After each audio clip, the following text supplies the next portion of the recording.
할렐루야. 셰익스피어는 위대한 사람의 세 가지 유형을 이야기했습니다. 첫째는 날 때부터 위대한 사람으로 태어난 사람이 있다는 것입니다. 실제로 보면 잘난 사람이 있단 말이죠. 둘째는 자기가 열심히 노력해서 위대한 사람이 되는 경우가 있다. 실제로 우리의 주위에는 열심히 공부해서 또 열심히 일해서 많은 훈련과 경험을 통해서 열심히 공부해서 성공해서 위대하게 된 사람들이 많이 있습니다. 그리고 세 번째는 주위의 사람들 때문에, 주위의 환경 때문에 위대한 사람이 되도록 강요당하는 경우가 있습니다.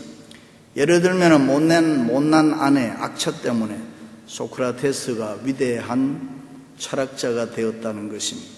와이프가 너무 속을 썩이고 생활이 재미가 없다 보니 인생이 무엇이냐, 인생은 살아야 되느냐 죽어야 되느냐, 삶이 무엇이냐, 이렇게 깊이 생각하다 보니까 철학자가 되더라는 것입니다. 다시 말해서 그렇게 될 수밖에 없도록 세상에 사람에 강요당하는 그런 속에서 고난이 있고 아픔이 있고 또 힘든 일을 겪으면서 그 속에서 훌륭한 인격자가 되고 위대한 믿음의 사람이 되는 그런 경우가 많이 있다는 것입니다. 우리 믿는 사람들은 그것을 가지고 하나님의 은혜라 그렇게 부를 수 있습니다. 이렇게 됐든 저렇게 됐든 주위의 환경과 사람 때문에 훌륭한 사람이 된다는 것입니다.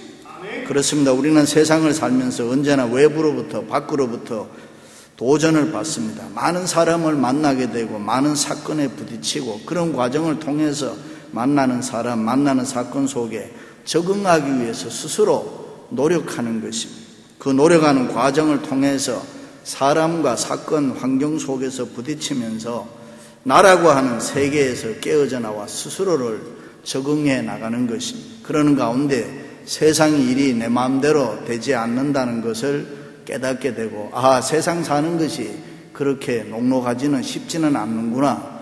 나 아닌 타인을 인정하게 되고 또 환경과 세상을 인정하게 되는 것입니다. 자신이 객관화되어 간다, 그런 말입니다.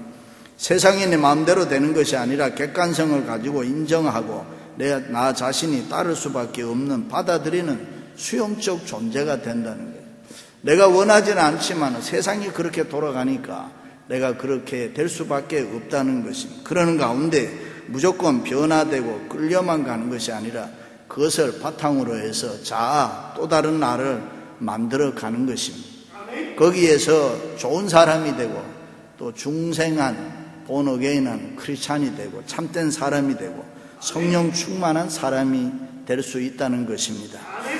할렐루야. 그렇습니다. 사도 바울은 우리 그리스도인에게 중요한 목표를 하나 이야기했는데 그것이 뭐냐 하면 더욱 많이 힘쓰는 자가 되라. 하나님을 섬길 때도, 교회를 섬길 때도, 충성할 때도, 헌신할 때도, 봉사할 때도 더욱 많이 힘쓰라. 아니, 세상에 사는 동안 그 어떤 일을 해도 더욱 많이 힘쓰는 것이 그리스도인의 삶의 모습이라. 자기 자신이 성화되는 과정에서도 더 많이 거룩해지도록, 더 많이 정결하고 깨끗해지도록, 더 많이 겸손해지도록 노력하라는 것입니다. 인생의 제일 되는 목적이 무엇이냐고 물으면 웨스트민스터 컨펙션에서는 그런 이야기예요. 하나님을 영화롭게 하고 그를 영원히 즐거워하는 것이다. 그런데 모든 그리스도인은 하나님을 기쁘시게 하기 위해서, 말씀대로 살기 위해서 더욱 많이 힘쓰라는 것입니다. 주님을 기쁘시게 하기 위해서. 할렐루야. 왜 그렇습니까? 이 땅에서 우리가 더욱 많이 힘쓰는 삶을 살면 마지막 순간에 언제나 은혜와 축복의 삶을 살 수 있기 때문에 그렇다. 그러나 게으르고 나태하고 바로 살지 못하면 우리는 주님 앞에 떳떳하지도 못하고 부끄러워진다. 그러므로 우리 그리스도인의 삶의 목적은 먹든지 마시든지 무엇을 하든지 다 하나님의 영광을 위하여 살되 더욱 많이 힘쓰라, 더욱 많이 노력하라. 그럼 어떤 일에 어떻게 더욱 힘써야 되느냐? 첫째는 예수 그리스도를 알기 위하여 더욱 많이 힘쓰라 했습니다. 세상을 살 때 무엇이든지 제대로 깊이 아는 것이 중요해요. 친구도 그렇고 사람도 깊이 이해하는 것이 좋습니다. 적당히 알면은 오해해요. 실수합니다. 매사가 다 그렇습니다. 바르게 아는 것이 중요하고 될 수만 있으면 정확하게 아는 것이 중요합니다. 그렇습니다. 우리가 좋은 크리스찬이 되려면 무엇보다도 예수 그리스도에 대해서 많이 알아야 됩니다. 바르게 알아야 됩니다. 제대로 알아야 됩니다. 예수 그리스도가 누군지 바로 알지 못하면 하나님의 뜻을 알 수가 없고 우리의 신앙생활이 힘이 없습니다. 예수 그리스도가 누군지 바로 알지 못하면 하나님의 뜻을 알 수도 없고 내 마음대로 좋은 대로 소견대로 행한다. 주님을 오해한단 말이죠. 말씀을 우습게 한단 말이죠. 그래서 메이첸 박사가 신앙에서 가장 중요한 것이 지식이라 그랬습니다. What is faith라는 책에 보면은 나레지가 가장 중요하다. 무조건 믿으면 잘 믿는 게 아니고 알고 잘 믿어야 된다. 아는 것이 신앙이라. 예수 그리스도를 바로 아는 것, 그것이 얼마나 중요한지 몰라요. 그래서 다윗 왕은 세상을 떠나면서 아들 솔로몬 왕에게 유언으로 남긴 말이 내 하나님을 바로 알라 그랬습니다. 하나님을 바로 아는 것이 지식의 근본이고 지혜의 근본이고 인생의 근본이라. 믿으시면 아멘. 예수님 이 땅에 오셔서 우리 죄를 속량해 주시고 구속하여 하나님의 자녀를 만들기 위해서 십자가 지시고 죽으셔야 됐습니다. 그때 베드로가 만류했어요. 안 됩니다. 예수님이 어떻게 십자가 질 수 있습니까? 인간적으로 생각하면 맞는 건데 그것이 바른 것입니까? 예수님을 위한 것입니까? 그것이 그렇게 만류한다고 될 일이냐? 가로막는다고 될 일입니까? 아니지 않습니까? 예수 그리스도는 그 일을 위해서, 인류의 구속을 위해서, 십자가 지는 일을 위해서 이 땅에 오셨는데, 그런데 왜 베드로가 가로막고 안 된다고 합니까? 그것은 예수님이 누구신지 바로 알지 못했기 때문이라. 우리가 아는 대로 베드로는 3년 동안이나 주님 따라다니면서 가르침 받았어요. 때로는 수제자 노릇했습니다. 그런데도 예수님이 정작 정말 누구신지 잘 몰랐다니. 예수님 십자가 지시기 전에 예수님 자신은 얼마나 고통스럽고 힘들고 어려운 순간입니까? 그런데 제자들은 모여서 무슨 일을 했느냐? 우리 중에 누가 더 크냐? 우리 중에 누가 더 높으냐? 다투고 있었습니다. 어떤 제자는 주님이 만약에 영광을 받으시면 나를 우편에 좌편에 앉게 해 주십시오. 왜 그랬습니까? 지금이 어느 때인데 어떻게 제자들이란 사람들이 한심하게 자리 싸움이나 하면서 다투고 있느냐? 어처구니 없는 일 아닙니까? 왜 그러냐? 예수님이 누구신지 잘 알지를 못하니까. 모르면 그렇게 됩니다. 모르면 오해합니다. 모르면 실수합니다. 모르면 잘못될 수 있습니다. 거기서 끝나는 것이 아니라 잘 모르면 방해자가 되고 누렁끼치가 되고 또 손해나게 되고 해방하게 되고 거친 자가 된다. 그러므로 우리 그리스도인들은 예수 그리스도를 아는 일에 더욱 많이 힘써야 될 줄로 믿습니다. 구체적으로 관심을 가져야 된다 이 말입니다. 관심이 예수님이 누구시냐? 믿고 난 이후에는 예수 그리스도와 나와의 1대1의 만남을 위해서 관심과 신경을 써야 된다. 어떤 여자가 책을 한 권 샀어요. 읽어가는데 재미가 없어요. 무슨 내용인지 도무지 알 수가 없어요. 그래 읽다가 그만뒀습니다. 그리고 얼마 후에 결혼을 했는데 결혼하고 보니까 자기 책을 산 저자였습니다. 그리고 난 다음에 그 책을 다시 꺼내서 읽어보았습니다. 얼마나 재미있겠어요. 얼마나 관심을 많이 가지고 봤겠어요. 그러니까 그 자리에 앉아서 한숨에 다 읽어버렸다. 다름이 아니죠. 관심 때문에. 내 남편이 쓴 글이니까 내가 재미있게 읽을 수 있었다. 애정을 가지고 읽었다. 사람이 관심이 있으면 달라져요. 예수 그리스도에 대해서 예수 그리스도를 알기 위해서 성경을 읽으면 성경이 얼마든지 재미있게 읽을 수 있다. 찬송을 불러도 신이 나요. 기도를 해도 열심히 한단 말이죠. 왜냐하면 예수님에 대해서 더 알기 위해서 그렇습니다. 그러다 보면 주님을 만나게 되고 주님을 이해하게 되고 우리가 더 많이 힘쓰다 보면 주님을 더 깊이 알게 되고 주의 음성 듣고 성령의 기름 부음을 체험할 수가 있다. 사랑하는 성도 여러분, 예수님 더 알기 위해서 더욱 많이 힘쓰시기를 주님의 이름으로 축원합니다. 두 번째는 예수 그리스도를 사랑하기 위해서 더욱 많이 힘써야 됩니다. 보통 사람을 깊이 알게 되면 그 다음 단계가 뭐냐? 사랑하게 됩니다.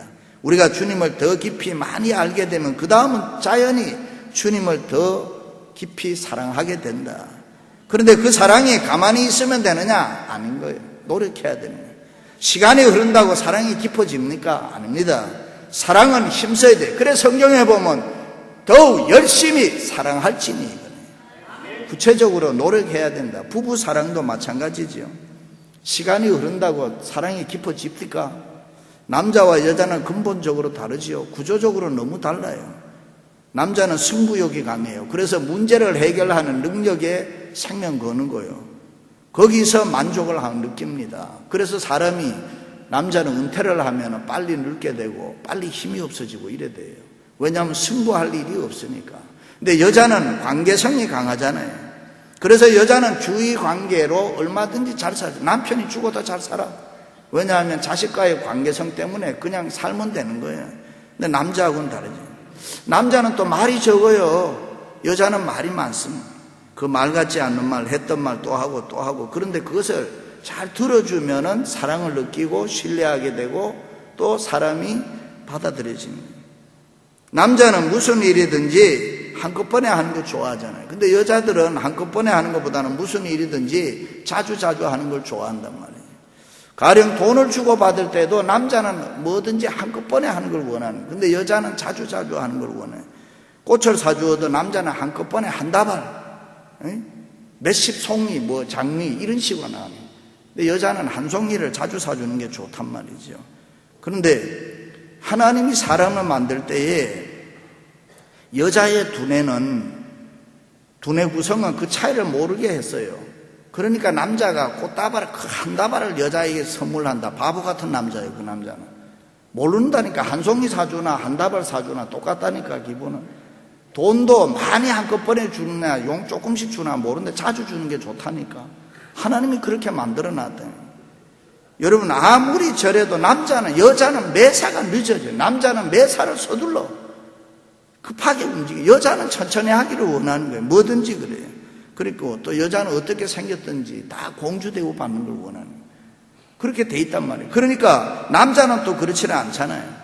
여러분, 우리가 사람을 사귀어서 부부 생활을 하고 남남이 만나서 살아가는 거는 서로를 이해해야 되고 서로를 좀 알아야 되고 서로를 더 알기 위해서 노력해야 되는 거예요. 더 사랑하기 위해서 노력해줘야 되는 거예요. 그냥 간다고 되는 게 아니에요. 여러분. 제가 어느 모임에 가서 남자는 어린아이와 같으니까 사랑하고 격려해주면 좋아한다. 사랑합니다 해라. 그러면 효과가 엄청나다. 그거 꼭 말로 해야 됩니까? 그냥 속으로 사랑하면 되지. 그래도 말로 하면 효과가 좋다니까. 그러니까 하는 말이, 그렇게 말로 해서 남자가 좋아하는 거 어떻게 봅니까? 여러분, 사람이 살아가면서 내가 칭찬해줘서 상대방이 좋아하면 좋아해야지. 나도 좋아해야지. 함께 즐거움이란 게 있잖아요. 그렇습니다. 수십 년 동안 신앙생활한 우리들, 구원도 믿음도 입으로 시인하여 구원에 이르니라 그랬어요. 속으로 하는 거 아니에요. 신앙생활 자체가 표현이란 말이죠. 참으로 우리가 주님을 사랑한다고 여러 번 고백해 봤습니까? 주님 사랑하기 때문에 생명 바친다고 각오해 보셨어요? 주님 사랑하기 때문에 주님 뜻대로 살겠습니다 작정해 보셨어요? 그리고 지금도 그렇게 살아가고 있습니까? 아멘. 베드로는 예수님을 누구보다도 앞장서 예수님 사랑한다고 했는데 예수님 보는 앞에서 3번 모른다고 부인했어. 배신했어. 예수님 사랑하는 가룟 유다는 시험에 드니까 예수님 팔아먹어버려요. 예수님 사랑한다는 대만은 예수님을 따라다녔는데 옛 생활을 청산하지 못하니까 옛날로 다시 돌아가 버렸다. 세상이 좋다. 교회 다니보니까 그거저 그렇더라. 옛날에 세상 살 때가 더 좋다. 이래서 가버리는 거예요. 그렇습니다. 사랑은 어려운 것입니다. 사랑은 쉬운 것이 아닙니다. 여러분, 정말로 주님 사랑하십니까? 저 주님 더욱 사랑하기 위해서 많이 노력하시기를 바랍니다. 시편 기자처럼 나의 힘이신 여호와여 내가 주를 사랑하나이다. 베드로도 요한의 아들 시몬아 내가 나를 사랑하느냐? 예, 내가 주님 사랑하는 줄 주님이 아십니다. 그런 모습이 저와 여러분의 모습이 되기를 바랍니다. 주님을 모르고 주님을 사랑하지 못하면 좋은 그리스도인이 될 수가 없습니다. 그런 사람은 종교인은 될 수가 있어도 좋은 참된 크리스찬은 될 수가 없습니다. 어떻게 사랑해야 되느냐? 말과 행동으로 해야 돼. 주님을 사랑하면 주님을 위해서 땀을 흘려야 되는 것이고 주님을 위해서 손해를 보고 핍박을 받고 그런 걸 각오해야 된단 말이에요. 시간도 물질도 손해봐야 되고 때로는 개인의 행복도 기쁨도 주님을 사랑하기에 포기해야 됩니다. 바울은 주님을 너무 사랑하니까 결혼하지 않아 버렸어요. 결혼 포기해 버렸어요. 모세는 주님을 너무 사랑하니까 공주의 아들이라는 칭함을 거절했다. 그렇습니다. 나 자신 때문이라면 내가 좋아하는 그 어떤 것도 버릴 수 없잖아요. 그런데 주님 때문이라면 주님을 사랑한다면은 그 이상도 버릴 게 노라. 이 손해의식이 우리에게 있어야 됩니다. 그래서 2000년 기독교 역사 속에는 주님, 내가 주님을 사랑합니다. 그 사랑 때문에 하나밖에 없는 목숨을 버린 순교자들이 수많이 있단 말이죠. 사랑하는 성도 여러분, 우리가 주님을 사랑한다면 그 무엇이 아깝겠어요? 주님을 위해 산다면 그 주님을 사랑하기 때문에 저가 나를 사랑한즉 내가 저를 건지리라. 할렐루야. 주님 더욱 사랑하시기를 주님의 이름으로 축원합니다. 마지막으로는 예수 그리스도께 더 헌신하기 위하여, 봉사하고 충성하기 위하여 더욱 많이 힘써야 됩니다. 신앙생활을 한마디로 얘기하면은 봉헌생활, 헌신생활, 봉사생활이에요. 우리는 지금까지 은혜와 복을 참 많이 받아요. 이민 처음에 올 때 잘 살아보겠다고 두 짭, 세 짭 많이 뛰었어요. 어떻게 보면은 필요한 거, 받은 거, 기도 내용 다 하나님 앞에 너무너무 많은 축복 받았어요. 맞습니까? 그렇다면은 이제는 드리는 생활 좀 해야 되고 나누는 생활을 해야 되고 받은 축복을 쉐어를 좀 해야 돼요. 시간을 드려야 되고 몸을 드려야 되고 물질을 드려야 되고 받은 은사를 주님 위해서 드릴 줄 알아야 됩니다. 내게 있는 모든 것을 아낌없이 기꺼이 드리는 봉사생활, 헌신생활, 충성하는 생활, 그런 게 필요하다. 미국 사람들이 왜 잘 사느냐? 그들은 하나님 잘 섬기는 것이 그들의 생애의 처음 목적이에요. 남미 사람들은 왜 못 사냐? 행복하는 것이, 인생이 행복하게 사는 것이 첫째 목적이라면, 그러니까 그들은 못 살아도 하나님 잘 섬기겠다는 사람들은 잘 살잖아요. 어떤 마음으로 사느냐가 중요해요. 우리 하나님 잘 섬길 수 있기를 바랍니다. 예수님 이 땅에 오셔서 우리를 위해서 모든 거 다 주셨어요. 왕의 보좌도 아들의 영광도 생명도 피 한 방울도 우리를 위해서 다 쏟았다면, 그러므로 이제는 우리가 드리는 요 헌신이 있어야 됩니다. 가만히 보면 은혜와 축복을 받고 싶은 마음이 끝도 없잖아요. 하나님에게 이것도 해주세요, 저것도 해. 그런데 우리가 받은 은혜를 가지고 드리는 마음, 헌신은 그렇게 인색할 때가 있다. 주일 하루 드리는 것도 얼마나 힘드는지, 그게 그렇게 힘이 들어요. 아니, 하루가 아니라 예배 1시간, 그것도 그렇게 핑계가 많아. 어떤 분들을 보면, 우리 교회는 그런 분이 별로 없습니다만, 예배 끝나기 5분 전에 가는 분이 있어요. 뭐 때문에 그 5분 전에 나가냐고. 뭐가 급한 일이 있어. 가보면 없어, 아무것도. 습관이에요, 습관. 그래서 대충 신앙생활이 대충 하게 된단 말이에요. 그러다 보니 신앙의 기초가 없어요. 산 믿음이 없고 나약하고 자꾸 흔들리고 재미가 없고 넘어지고 시험에 들고. 왜? 기초가 없으니까. 그렇습니다. 말씀이 없고 기도가 없고 찬송이 없으니까. 헌신이 없는데 어디서 신앙의 힘이 나옵니까? 돈 좀 벌었다고 하면 방종하지요. 공부 좀 했다고 하면 교만하지요. 성공했다고 하면 하나는 우습게 알지요. 세상으로 뛰쳐나가서 자기 마음대로 살아가는. 왜 그러냐? 기초가 약해서. 기초가 약하니까 새벽기도 갔다 오다 남해 호박 따다가 국 끓여 먹어도 괜찮은 사람들이 기도하는 거하고 도적질 하는 거하고 아무 상관이 없다 생각하네. 신앙생활을 하는 거하고 내가 어떻게 살아야 되느냐, 거짓말 하는 거하고 아무 상관이 없다, 그래 생각. 왜 그러냐? 기초가 툭 하면 교회에서 싸워요. 죽을 줄 모르고. 우리 교회는 참 21년 동안에 큰 소리 하나 안 난 거 하나님의 은혜인 줄로 믿습니다. 여러분, 싸우는 교회가 있다면 왜 싸우냐고. 왜 싸우냐? 싸우면 뭐하러 교회를 다니냐고. 신앙생활을 뭐 때문에 하냐 이 말이죠. 그렇게 비판하고 싸울 바에는 예수 뭐하러 믿느냐고. 믿지 말고 세상에 나가서 자기 마음대로 살다가 믿기로 작정했으면 정리해야 되잖아. 기초를 다져야 된단 말이죠. 할렐루야. 왜 그런 일을 하느냐? 신앙의 기초가 약해서요. 우리나라 화장품과 일본 화장품의 차이가 여러분 뭔지 아세요? 일본 화장품은 기초 화장에 역점을 둔다면 우리는 이 분장, 포장, 메이크업에 익숙해져 있습니다. 그래서 밖에 바르는 데는 아주 좋다고 하잖아요. 기초는 약해도 밖에서 볼 때는 이쁘다는 거예요. 그렇습니다. 우리의 신앙이 우리도 알지 못하는 사이에 그렇게 변질될 수 있는, 예수 믿고 교회 나가는 것으로 다 끝난 줄 알아. 겉으로 보면은 비슷하고 겉으로 보면 그럴듯하고 폼은 다 잘 잡아요. 그런데 속을 들여다보면은 옛 모습, 옛 생활 그대로 있고 찾아야 할 주님이 없단 말이죠. 있어야 할 주님이 없어요. 예수 영이 없단 말이죠. 은혜가 없고 믿음이 없고 성령의 역사가 없고 예수 생명, 예수 능력이 없어.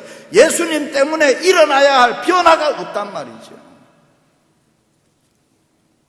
예루살렘 양문격 베데스다라는 곳이 있어. 그것을 은혜의 집이라 그렇게 일명 표현하는데, 그곳에 아이러니하게도 소경, 안진뱅이, 혈기 마른 사람 38년 된 병자들이 살았다. 왜 거기에 있지요? 전설에 의하면 물이 동하면 먼저 뛰어들어가는 사람이 고침을 받는다. 그런데 여러분, 소경, 안진뱅이, 혈기 마른 사람 38년 된 병자가 죽었다 깨도 먼저 뛰어들어가겠습니까? 멀쩡한 사람이 많은데 못 들어가는 거예요. 그러니까 38년 돼 있어도 그 환자 그대로 있는 거예요. 근데 예수님께서 38년 된 병자에게 이제 일어나라, 내 자리에 들고 걸어가라, 주님 만나니까 끝나버렸다는 거예요. 할렐루야. 고침받는 거예요. 수십 년 교회 다니면 못합니까? 예수 그리스도를 만나서 생활에 변화가 일어나야지. 그렇습니다. 하나님의 말씀에 순종할 때 내 중심에 변화가 저절로, 내 중심에 변화가 일어나는 것, 그것을 우리는 영적인 힘이다, 성령의 능력이다, 그렇게 해요. 그 힘이 있어야 하나님 영화롭게 할 수 있고, 그 힘을 얻기 위하여 우리가 어떻게 더욱 열심히 신앙생활을 한단 말이에요. 그 힘이 있어야 주님 사랑하게 되고, 그 힘이 있어야 주님을 위해서 수고하게 되고, 그 힘이 있어야 주님을 위해서 봉사하고 헌신하고 충성해도 기쁨과 감사가 넘친다. 할렐루야. 사랑하는 성도 여러분, 또 장로로 집사로 임직받은 분들, 주님을 알기 위해서, 주님을 사랑하기 위해서, 주님께 헌신하기 위해서 더욱 많이 힘쓰는 저와 여러분 될 수 있기를 주님의 이름으로 축원합니다. 하나님 아버지.